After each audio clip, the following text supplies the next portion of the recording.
2022 का विधानसभा चुनाव और हमारी ये कोशिश कि सभी विधानसभा पर जाकर लोगों से बातचीत करें और उनका रुझान जाने, उनके प्रिय प्रत्याशी के बारे में जाने और किस तरह से वोट करते हैं, किन मुद्दों को लेकर वोट करेंगे। मैं फिलहाल मीरापुर विधानसभा के गांव तीसा में हूं और तीसा के ये ग्रामवासी हैं जो अभी आपको कैमरा स्क्रीन पर दिख रहे हैं। ये लोग बीएसपी का झंडा थामे हुए हैं और कहते हैं कि बीएसपी को हम दोबारा से 5वीं बार मुख्यमंत्री के रूप में देखना चाहते हैं। तो किन मुद्दों पर वोट कर रहा है वोटर और किस तरह से ये चाहते हैं अपने मुख्यमंत्री को अब की बार फिर प्रदेश की बागडोर संभालने के लिए, किस तरह से देख रहे हैं मायावती को।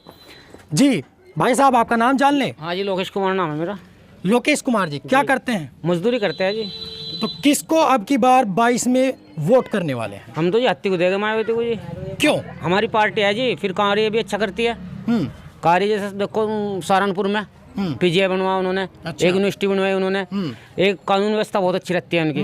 गरीबों की सुनवाई होती है थाने में, इस सरकार में नहीं होती, कोई नहीं सुनता। धमकाते वाले जाओ चलो हम तुम्हारी नहीं अभी मौजूदा सरकार की यदि बात करें, क्या बुरा कर दिया मौजूदा सरकार ने? बीजेपी को क्यों वोट नहीं करेंगे? बीजेपी को वोट हम नहीं करने की जी। महंगाई सबसे ज्यादा बढ़ी, बेरोजगार ज्यादा हुए, शिक्षा में बहुत फर्क पड़ा, बच्चे पढ़ नहीं पाए लॉकडाउन लगने से। चलो सुनवाई नहीं हो रही जी, कुछ भी कहते थे कि भाई ऑनलाइन पढ़ाई होगी। सबसे पहले उन्होंने कहा था ऑनलाइन पढ़ाई होगी। ऑनलाइन तो पढ़ाई जब होगी जब गरीबों पे ऑनलाइन पढ़ने के लिए स्मार्टफोन होगा या लैपटॉप होगा, उससे तो पढ़ेंगे। उन पर नहीं, सादे फोन भी तो कहाँ पढ़ ले, गरीब तो नहीं पढ़ पाएगा। फिर पढ़ेगा तो जो शिक्षित है जिनके पास पैसा है लोगों के, और पैसा मजदूरों के पास है नहीं। आज़ादी के बाद जब कॉन्स्टिट्यूशन लागू हुआ और यहाँ पर जो है लोकतंत्र की व्यवस्था बनाई गई, तब से लेकर आज तक जितनी भी सरकारें प्रदेश में बनी और देश में बनी, उन्होंने इतना विकास ग्राफ नहीं दिया जितना उत्तर प्रदेश में बीजेपी ने दिया है, यानी योगी ने दिया है। 102 किलोमीटर का रास्ता 4 सालों में, 4.5 सालों में दिया है, और वो भी फर्राटेदार स्पीड से वहाँ पे वाहन गुजरते हैं। क्या कहेंगे? हमें कहेंगे जी रास्ता दिया, हम आपसे पूछना चाहते रास्ता दिया, रास्ता खाओगी का पब्लिक हो। ये जो गरीब आदमी जो इनका रोजगार नहीं लगना, मजदूरी इनकी लगने की नहीं, रास्ते पे क्या करेंगे? वहाँ जाकर लुटेंगे, क्या करेंगे? सबसे ज़्यादा तो गरीबों को रोजगार देना चाहिए। रास्ते ही तो हैं जो देश की और प्रदेश की गतिविधि को बदलते हैं, जो सुचारू रूप से आगे ले जाते हैं प्रदेश को। वही तो होता है। 1 मिनट भाई जी, रास्ते ही है सब कुछ। जब इसका मतलब तो फिर जनता को भूखी मरना, तो रास्ते बना लो, इनके मकान भी चलो, जो थोड़े बहुत रह रहे जो चूरे छते हैं। आप बताओ को उसकी मायावती की सरकार बनी, उससे पहले और की सरकार बनी, कांग्रेस की सरकार बनी, बीएसपी की बनी, इतने मकान बने, इतने आवास बने। इस सरकार में तो हम किसी गरीब का देख रहे, सबके चुत्ते फिर छते हैं। एक चलो उनको जी वो नाज मिल रहा जी, कोटा मिल रहा फ्री, नाज तो मिल रहा, सब्जी कहाँ से खाओगे? महंगाई इतनी, साड़ी गोभी 40 रुपये किलो, जो 5 रुपये किलो मिले थी। तेल सरसों का 200 रुपये किलो पहुंच गया। क्या खा लिया गरीब आदमी? कुछ भी नहीं खाना इस हालत में तो। अरे देखो, 100 करोड़ से ज़्यादा लोगों को इंजेक्शन फ्री लगाया, जिसकी कॉस्ट जो है वो 4,500 है। कोरोना काल में स्थिति को संभाला है बीजेपी ने। 1 मिनट, कोरोना काल में स्थिति को संभाला बीजेपी ने, इंजेक्शन लगाए, लेकिन इंजेक्शन लगाने के बाद भी करे कि कोरोना और बढ़ गया, कोरोना और बढ़ गया। सुनने वाला जिसके इंजेक्शन लगे उससे ज़्यादा होता जा रहा, जिसे इंजेक्शन लगा उसके ज़्यादा होता जा रहा। बताओ तो कैसे कोरोना? बीजेपी ऐसे बीएसपी को वोट करने वाले लोग हैं आप? हाँ, बीएसपी के वोटर पक्के माने जाते हैं। पक्के है जी। तो क्या मानते हैं कि अब की बार जो मायावती मुख्यमंत्री बन जाएगी तो क्या सोचेगी आपके बारे में? कुछ एजेंडा पता है मायावती का? हाँ जी, एजेंडा पता है। क्या है? सबसे पहले तो रोजगारी देगी सबको, हमें नहीं, वो सभी को देगी। अच्छा, ठीक है। जितने बेरोजगार, शिक्षित में भी वो बढ़िया करती है। कानून व्यवस्था बहुत बढ़िया रहती है उसकी। कानून व्यवस्था तो अब भी बढ़िया, सब कुछ क्राइम जो है खत्म हो गया प्रदेश। हाँ जी, बहुत बड़े पुलिस वाले हेलमेट लगाते, आम आदमी हेलमेट लगा रहा चालान काट दे। वे मशीन लगाते, आम आदमी मशीन लगा कर चालान 5000 का। पुलिस वाला को नहीं कहें की व्यवस्था जी। कोई काम करवाना जाओ तो कोई पूछता ही नहीं, कोई नहीं पूछता, कोई सरकार से ही नहीं है। मायावती जिस पार्टी से आती हैं उसमें काम करने वाले, जो इस पार्टी को खड़ी करने वाले मान्यवर काशीराम साहब, हाँ जी, हाँ। और वो कहते थे कि तिलक, तराजू और तलवार, इनको मारो जूते 4 जी। अभी जो है उनके सतीश मिश्रा जी, वो ब्राह्मण जाति से हैं।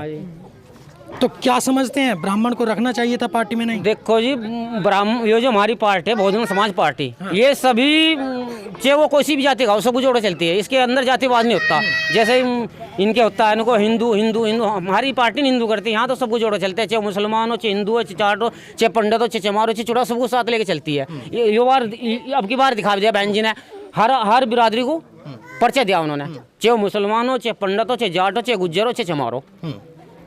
बताओ देंगे। चलो बात करते हैं आपसे।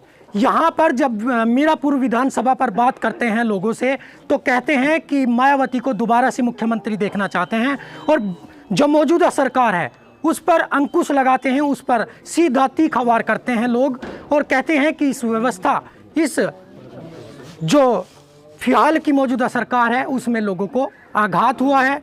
कोरोना काल के नाम पर जो टीके लगाए गए थे, जो कोरोना को रोकने के लिए थे, उस पर कोई रोक टोक, कोई पाबंदी नहीं लगी। कोरोना बराबर लोगों को काटता आ रहा है। कुछ और लोग मेरे साथ में है। जी भाई साहब, आपका नाम जान ले पहले। हाँ, मेरा नाम ओमकार सिंह है जी। जी, गले में बीएसपी का पट्टा जो डाला हुआ है, पटका आपने, तो क्या समझते हैं कितनी वोटों से जीत पाएंगे शाहनवाज? हाँ, शाहनवाज को हम भारी मतों से विजय बनाएंगे। शाहनवाज नहीं, मोहम्मद सालिम, मौलाना मोहम्मद सालिम, जो हमारे शाहनवाज भाई के भाई हैं छोटे। हमने उनको जिला पंचायत चुनाव भी जिताया है और हम विधायक बनाकर भेजेंगे यहाँ से बसपा से।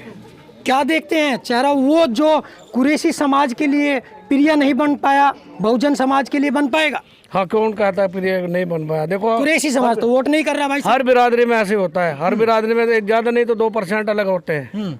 एक बिरादरी में पार्टीबाजी जरूर होती है, ऐसी बात नहीं होती है। अच्छा, हाँ। तो क्या किस तरीके से वोट करेंगे, क्यों करेंगे? मायावती के प्रत्याशी को क्यों वोट करेंगे? भीम आर्मी भी है जो अधिकतर दलितों के संघर्ष में, दलितों की प्रॉब्लम में खड़ी रहती है, बहुत दब करके मुकाबला करती है, बहुत संघर्ष कर रही है। 4 साल में वो छवि बनाने वाली पार्टी निखर के आई है। ऐसा चेहरा जिसका टाइम्स 100 में नाम आया और 100 भर्ती नेताओं में नाम आया है, चंद्रशेखर आजाद रहमान। आप चंद्रशेखर की बात करें, चंद्रशेखर का नाम अभी आया, आपने भी शायद नहीं पढ़ा होगा।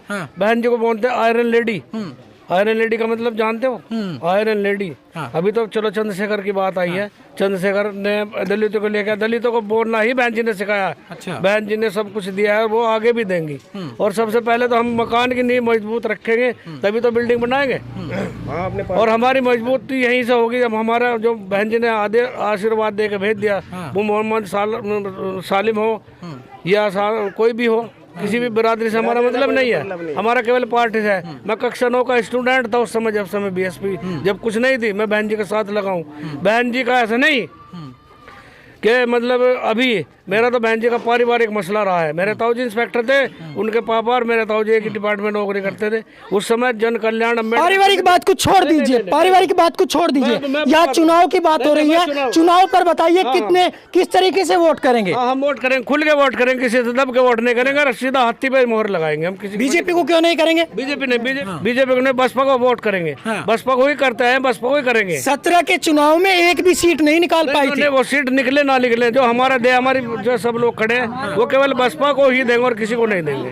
अच्छा, तो ये समझ ले कि जो दलित समाज है वो पक्का वोटर आज भी मायावती। हाँ, हम तो पक्का वोटर 110% दलित, सभी दलितों से हम आग्रह करते हैं, हाथ जोड़कर विनती करते हैं कि सभी बसपा को ही वोट दें, क्योंकि हमारा तो कोई गिनती नहीं होती। बताइए आप भाजपा सरकार में कितना अत्याचार हो रहे हैं। कल बीते दिन यहाँ आपके ही विधानसभा क्षेत्र में मोरना एक पड़ता है, मोरना कस्बे में एक रैली निकाली गई गठबंधन की तरफ से। बहुत बड़ा जनसमूह वहाँ पर इकट्ठा हुआ। क्या समझते हैं उससे टकरा पाएंगे आप? नहीं, हम किसी से टकराते नहीं, हम किसी से लड़ते नहीं है। हमें नहीं, मैं कह रहा हूँ कि उसको हरा पाएंगे, गठबंधन को हरा पाएंगे। वो हम गठबंधन को हराने के कोशिश कर रहे हैं। हमारा हौसला बुलंद है, इसलिए हम बसपा को ही वोट देंगे, हम किसी को अदर को नहीं देंगे। हारना जीतना मैं फिलहाल तिस्सा गांव में हूँ। ये मीरापुर विधानसभा का गांव पड़ता है और यहाँ की यदि जनसंख्या की बात करें, वोटिंग की बात करें, तो यहाँ 7,500 का पूरा वोटिंग है, कुल वोट। और इसमें दलितों की जो वोट मानी जाती है वो 1500 वोट है। यहाँ दलितों के मोहल्ले में हम आए और हमने जानकारी ली कि यहाँ जो दलित समुदाय है एससी समुदाय जिसको बोला जाता है कानून व्यवस्था में, वो कहता है कि एक मुश्त होकर हम बीएसपी को वोट करेंगे और पहले से बीएसपी का ही वोटर दलित रहा है। इसमें कहने में कोई गुरेज नहीं होगा कि बीते जो इलेक्शन थे सन 2017 के 17 में बीएसपी को एक भी सीट नहीं निकाल पाई थी बीएसपी, और अब की बार क्या कुछ सोच रहा है जनसैलाब और किसको वोट करेगा, किसको सपोर्ट करेगा, ये तो 10 मार्च की तारीख तय करेगी जब बक्से खुलने लगेंगे और वोट की गिनती शुरू हो जाएगी। ऐसी ही कुछ विधानसभाओं में मैं फिर से आपको लेकर चलूँगा और ग्राउंड रिपोर्ट पर सीधे जनता से संपर्क करेंगे, उनसे पूछेंगे कि किसको वोट और क्यों वोट कर रहे हैं।